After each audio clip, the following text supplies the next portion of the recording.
Eu li em Tito 3:1, está escrito assim: lembre a todos que se sujeitem aos governantes e às autoridades. Sejam obedientes, estejam sempre prontos a fazer tudo que é bom.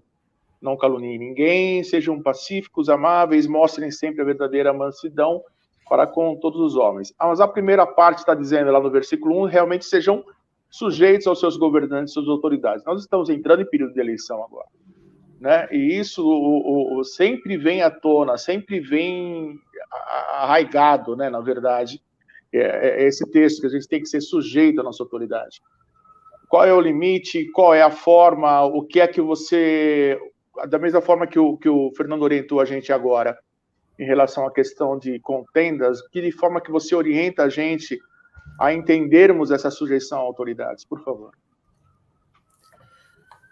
Você pegou um ponto pesado agora, sobretudo há 45 dias de um pleito eleitoral no nosso país. De fato, a relação da Igreja e Estado ela é muito complexa, muito delicada, e hoje, sobretudo, num país em que a gente está vivendo um grande problema de polarizações, né? Os extremos estão se atraindo, mas para conflitos, para confrontos, né? E acho que a gente tem que tentar entender o contexto lá de Creta, que não era uma ilha que estava dentro do mundo judaico-cristão, mas era o mundo helênico, né? Em que você tem que tentar entender que eles estavam sujeitos a autoridades lá, e você tem, desde os tempos de Jesus, uma relação que os próprios judeus tinham em relação ao Império Romano, aos governadores, que foi sempre assim bastante difícil, vamos dizer assim.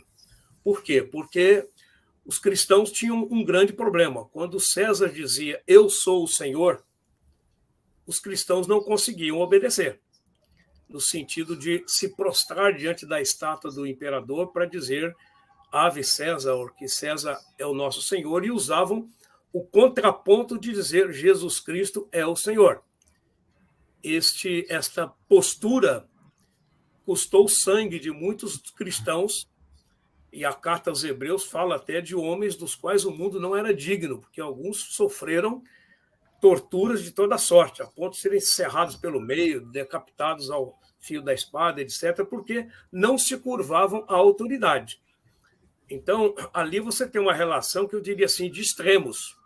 Quando alguém resolve usar ou se usurpar no lugar do trono que pertence só a Jesus, os cristãos, naturalmente, poderão dedicar o devido respeito à autoridade, mas não vão se curvar a esta autoridade.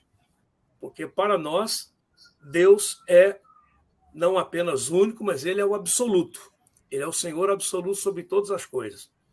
Nós não vivemos, naturalmente, a mesma realidade daquele tempo em que alguém usurpava o trono do próprio reino dos céus, se considerando Deus, porque houve um momento que imperadores como Calígula colocou a sua estátua dentro do templo e exigia que as pessoas se curvassem diante da sua estátua, reconhecendo como Senhor. E lá na palavra de Jesus ele dizia, dai a César o que é de César, dai a Deus o que é de Deus. Então, acho que para nós, primeiro como igreja, né, a igreja não pode estar atrelada a nenhuma forma e a nenhum governo.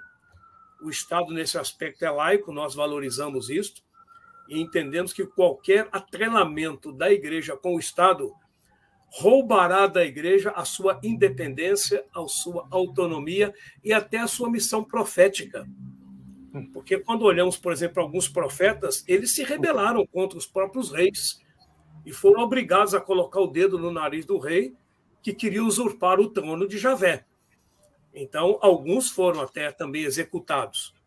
Mas você tem profetas que chegaram diante do rei para dizer o senhor foi pesado na balança, foi achado em falta e nesta noite morrerá. E isso aconteceu. Então, você tinha uma relação assim difícil porque alguém está desejando ocupar o trono no lugar do único Deus. Então, nós não temos algo assim tão explícito dessa forma, mas os cristãos, então, quando a igreja, a instituição, se atrela ao Estado, ela corre o risco de não exercer com independência, a sua missão profética, que às vezes poderá ser de concordância e às vezes poderá ser também de discordância, apontando um pecado. João Batista foi morto ao fio da espada porque ele apontava o pecado na casa de Herodes. E Herodias, amante do rei e cunhada do rei, foi desposada por ele e, quando teve a oportunidade, pediu a cabeça de João Batista num prato, porque ele denunciava aquele pecado. Então, a igreja tem que ter essa autonomia e independência. Individualmente, como cristãos, nós temos que ter a liberdade de escolha com aquilo que nós entendemos ser os princípios da palavra de Deus para quem nos governa. Então, nós temos também que respeitar essa liberdade de ter hoje, que eu acho que é um problema que a gente tem, como igreja no Brasil, de identificar candidato X com a fé, candidato Y contra a fé. Eu acho que é uma linha muito tênue para nós nos constituirmos juízes para dizer quem é quem e tal, principalmente oficialmente. Acho que cada cristão tem que exercer a sua liberdade, examinar a sua consciência diante de Deus e fazer as escolhas de acordo com aquilo que entende ser os propósitos de Deus para a vida da nação. Agora, compete ao cristão orar pelas autoridades, obedecer aquilo que é ordem constitucional do nosso país, estar atento à legislação que está em vigor, para que ele também respeite as autoridades, não só no estado, vamos dizer, do executivo, mas também do judiciário, mas também do legislativo, mesmo ciente que, vezes sem contas, esses governantes acabam tomando caminhos com os quais nós não concordamos muito. E devemos orar por todos eles, como a Bíblia nos ensina, orar para que tenhamos vida tranquila e mansa, uma vida cristã que seja pautada pelo ensino das Sagradas Escrituras. Mas o assunto é complexo. Muito bem lembrado, Wilson, que o nosso país ele tem um poder tripartite, né? No último 7 de setembro, né, eu vi muitos irmãos nossos, ore pelo nosso país, né, pela presidência, pelo presidente, pela autoridade. Aí eu fiz meio que uma provocação. Olha, no país o governo ele é tripartite, então orem pelo presidente da República, o presidente do Congresso e o presidente do Supremo Tribunal Federal. Sim. Também. O Júlio, diga, Fernando, pode complementar. Eu acho que só reforçando um pouco o que o Wilson está falando, né? E eu acho que ele deixou claro. Eu queria só acho que esclarecer um pouco mais quando ele fala da questão constitucional e de que nós somos uma república, diferente do modelo da época de Paulo, né? Que era um império, havia um imperador. Havia toda uma estrutura, óbvio, lá de governo e tal, mas a autoridade divina, suprema, estava na figura do imperador. E no nosso contexto, a nossa autoridade suprema, ela é a Constituição. Tanto que todo presidente que assume faz um juramento de cumprir e obedecer à Constituição.